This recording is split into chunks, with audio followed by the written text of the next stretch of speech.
41페이지로 이제 넘어가면 본격적으로 펀드에 대한 공부를 이제 시작하는 거예요. 집합투자기구에 돼 있고요. 정의가 뭐냐? 두 번째 단락에 보시면 제가 아까 얘기했던 5가지가 정의가 돼 있죠. 동그라미 1번, 2인 이상에게 권유할 것. 이때 조심할 건 뭐예요?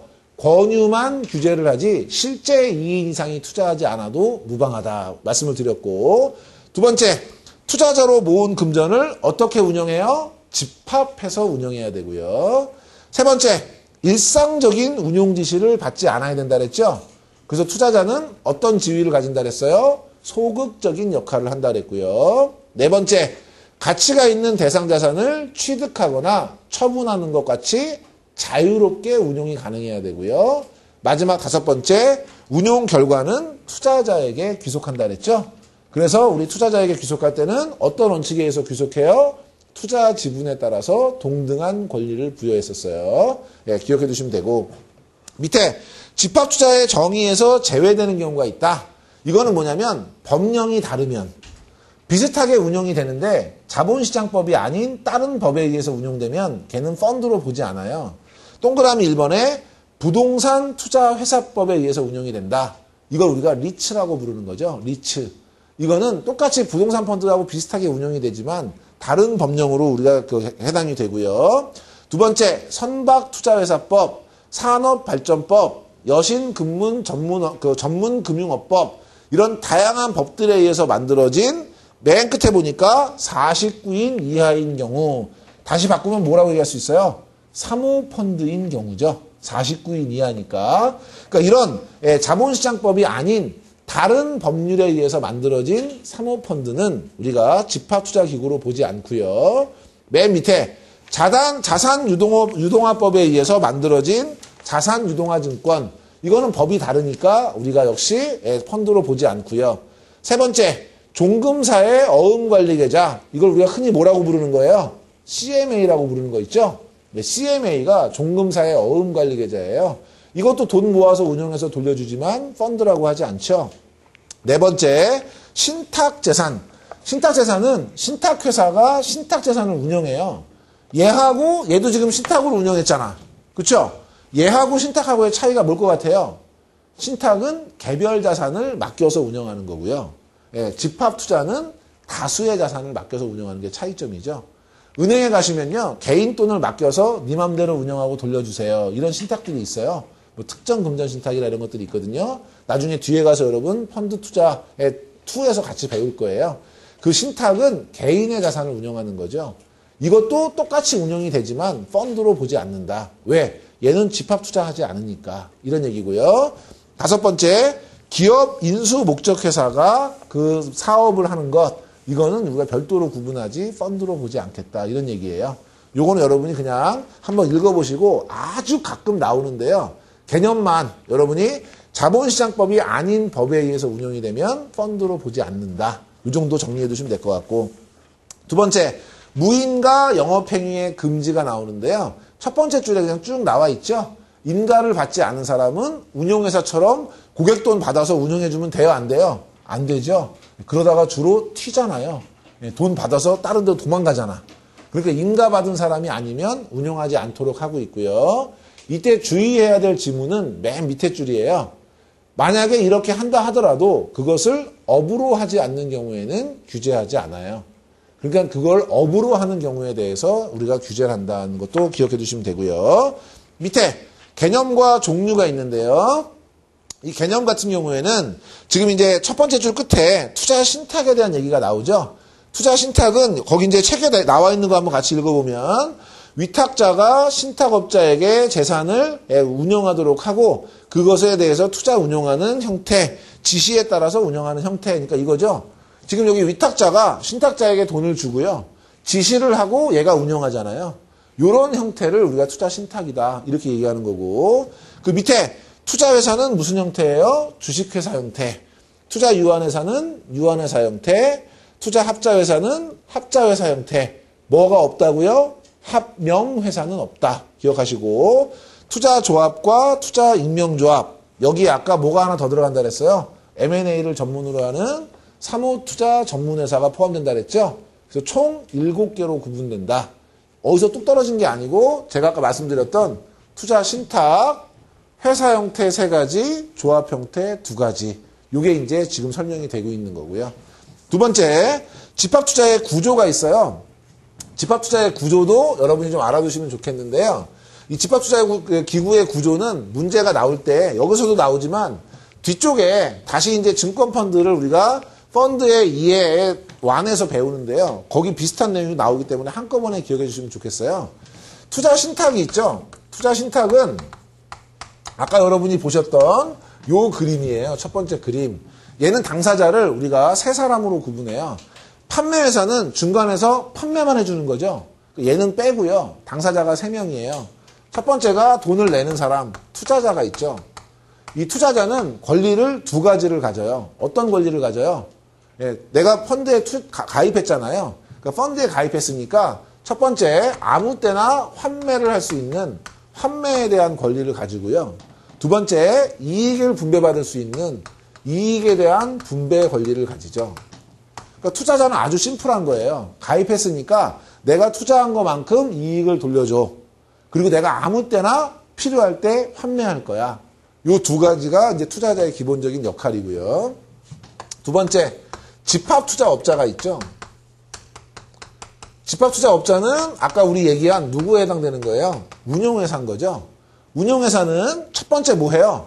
예, 수익증권. 이게 수익증권뿐만 아니라 주식도 있을 수 있으니까 우리가 집합투자증권이라고 하죠.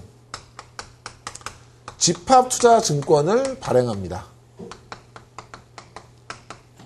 아까 우리 고객이 돈을 냈죠. 그러면 고객이 돈을 낸 거에 대한 증거가 있죠. 수익증권 누가 줬어요? 운용회사가 만들어서 줬잖아요. 그러니까 집합투자증권을 발행합니다. 두 번째, 운용에 대해서 지시를 하겠죠. 운용 지시. 신탁업자에게 이렇게 운영해, 저렇게 운영해, 이렇게 운용에 대한 지시를 하는 것이 집합투자업자의 가장 대표적인 업무죠. 세 번째 당사자는 이걸 맡아서 운영하는 사람들이 있죠. 신탁업자가 있습니다. 이 신탁업자는 업무가 몇 가지로 나누어지는데요. 제일 첫 번째 업무는 이 돈을 신탁업자한테 주잖아요. 그러니까 재산을 보관하고요. 그 재산을 관리하는 업무가 첫 번째 업무고요. 두 번째 업무는 얘가 운용을 지시하잖아요. 그럼 운용 지시에 따라서 내가 운용을 직접 해야 되겠죠. 그러니까 운용에 대한 지시에 따라서 실제 자산을 운용하는 역할을 신탁업자가 해요. 아까 세 번째, 이런 역할을 하다 보면 집합투자업자가 잘하고 있는지 못하고 있는지 우리가 확인할 수 있었죠. 그러니까 세 번째는 집합투자업자에 대해서 감시하고 통제하고 확인하는 역할을 해요. 이 챕터에는 안 나오지만 다음 챕터에는 뭐가 나오냐면 실질적인 재산에 대한 것들을 수취하거나 지급하는 업무를 하죠. 예를 들면 너 운용해. 막 운용하고 있잖아요. 근데 고객이 환매하러 왔어요. 그러면 나 돈 주세요. 그러면 집합투자업자가 돈 찾으러 왔으니까 자산 팔아서 빨리 돈 줘. 그러면 신탁업자가 자산을 팔은 돈을 운용회사에 줘야 운용회사가 고객한테 환매대금을 지급하겠죠. 내가 채권에 투자했어요. 이자가 들어와. 그 이자는 누가 받아야 돼요? 돈을 갖고 있는 신탁업자가 받잖아요. 그러니까 이런 운용 과정에서 발생하는 금전에 대한 지급, 수취, 이 업무를 이제 신탁업자가 같이 합니다. 지금 여기는 요 위에 3가지까지 나올 거고요. 뒤에 가면 얘를 세분해서 이익 분배금의 수취, 운영이익의 수취, 환매대금의 지급 이렇게 막 세분해서 나와 있을 거예요. 근데 여러분은 일단 확실하게 카테고리로 4개. 자산을 보관 관리하고 운용 지시를 이행하고 그 과정에서 운용회사를 감시하고 거기에서 발생하는 금전들에 대한 수취와 지급 업무를 담당한다. 이렇게 여러분이 기억해 두시면 틀리지 않을 것 같아요. 자, 우리 한번 보시면요.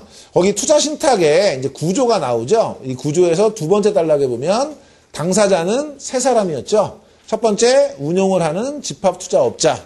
두 번째는 신탁업자.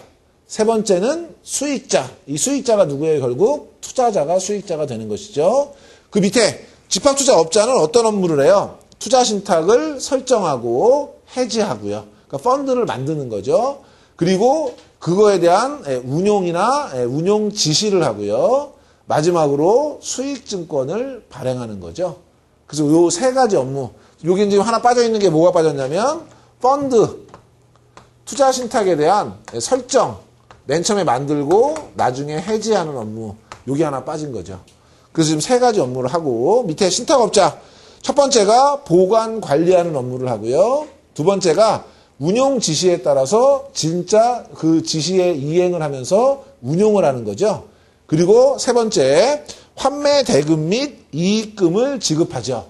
그게 뭐냐면 맨 밑에 금전의 지급 및 수취가 되는 것이고, 그 다음에 세 번째 줄에 자산의 평가, 기준가격 산정 이런 것들이 적정한지를 확인하는 거죠. 그게 이제 아까 우리 감시 감독에 포함이 되는 내용이고, 그 밑에 운용 지시가 법령이나 신탁계약서, 투자설명서에 위반되는지 여부 이런 것들을 감시하는 감시 기능을 하는 거고요. 수익자는 상환 및 이익 분배에 대해서 균등한 권리를 갖고요. 이게 이제 제가 아까 말씀드렸던 이익 분배에 대한 권리가 있다는 것이고, 마지막에 두 번째 줄에 보면 수익증권에 환매를 청구할 수 있다 그랬죠. 그러니까 언제든지 환매를 청구하고 내가 투자한 것에 대한 이익금을 받을 수 있고요. 그 밑에 있는 것들은 부수적인 것들이죠. 운용에 대해서 등초본 열람할 수 있고 수익자 총회에서 의결할 수 있고 이런 것들은 부수적인 것이니까 참고로 보시면 되고요. 넘겨서 투자회사가 있는데요. 투자회사는 기본적으로 투자자하고 투자회사가 기본적인 당사자가 될 텐데, 아까도 말씀드렸다시피 얘네는 당사자처럼 보이지만 얘가 지금 페이퍼 컴퍼니죠. 그러니까 결과적으로는 다 위탁을 해서 결과적으로는 똑같이 운영이 되는 형태예요. 그래서 하나만 여러분이 챙겨보시면 되는데, 위에서 6번째 줄에 보면 영어가 하나 나오죠. 일반적인 그런 이제 운영회사가 실질적인 회사인 거에 반해서 지금 이제 투자회사는 서류상 회사, 페이퍼 컴퍼니의 형태를 띠고 있죠. 그래서 얘는 특징이 몇 개 있죠. 첫째, 투자 업무 외에 업무를 할 수 없고요. 두 번째, 본점 이외에 영업소를 둘 수 없고요. 세 번째, 직원을 고용하거나 상근 임원을 둘 수 없고요. 마지막으로 모든 업무를 외부 전문가에게 위탁합니다. 아까 보셨던 것처럼 판매는 판매회사에, 운용은 운용회사에, 신탁은 신탁회사에 다 위탁하죠. 근데 사실은 이거는 우리가 펀드에서 공부하니까 그런가 보다 하지만 펀드가 아닌 이 명목회사, 페이퍼 컴퍼니의 형태를 갖고 있는 것들은 동일하게 이게 적용돼요. 근데 사실은 회사가 없으니까 당연히 다른 업무를 할 수도 없고요. 회사가 없으니까 본점도 없는데 무슨 영업소를 둬요. 그 다음에 사람을 어디다가 앉혀. 그러니까 상근 임원이나 직원이 없을 수밖에 없죠. 여기서 제일 중요한 지문은 마지막이에요. 모든 업무를 위탁해서 운영한다. 지문에는 투자회사는 투자자를 보호하기 위해서 주요 업무를 위탁하여서는 안 된다. 이러면 도덕성에 입각해서 또 다 맞다고 쳐요.